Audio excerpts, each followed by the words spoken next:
आज कोणताही police station नाही, कोणती हतकडी नाही, तरी सुद्धा माणूस अटक झाल्यासारखा जगतोय. यालाच म्हणतात डिजिटल अरेस्ट.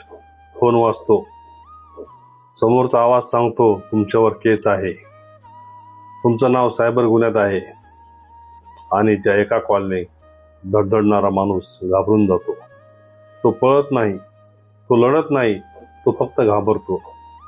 घरात बसून फोन हातात धरून तो स्वतःला कैद करून घेतो. कारण भीती खरी असते, पण गुन्हा खोटा असतो.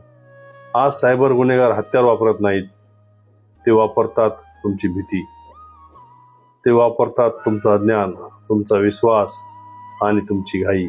एक OTP, एक लिंक, एक व्हिडिओ कॉल, आणि आयुष्यभराची कमाई क्षणात नाहीशी होते. मग उरते फक्त शांतता, डोळ्यात पाणी आणि मनात प्रश्न, मी एवढा असहाय्य का झालो? लक्षात ठेवा, पोलीस फोनवर अटक करत नाहीत, कोर्ट व्हॉट्सअपवर आदेश देत नाही, सरकार व्हिडिओ कॉलवर धमकी देत नाही. डिजिटल अरेस्ट हा कायद्याचा प्रकार नाही, तो फसवणुकीचा सापळा आहे. घाबरू नका, घाई करू नका, आणि कोणालाही फोनवर विश्वास ठेवू नका. कारण भीतीत घेतलेला निर्णय आयुष्यभराची शिक्षा देतो. आज सावध व्हा, उद्या सुरक्षित राहा. कारण सायबर गुन्हेगार तुमच्या पैशावर नाही, तुमच्या भीतीवर जगतात.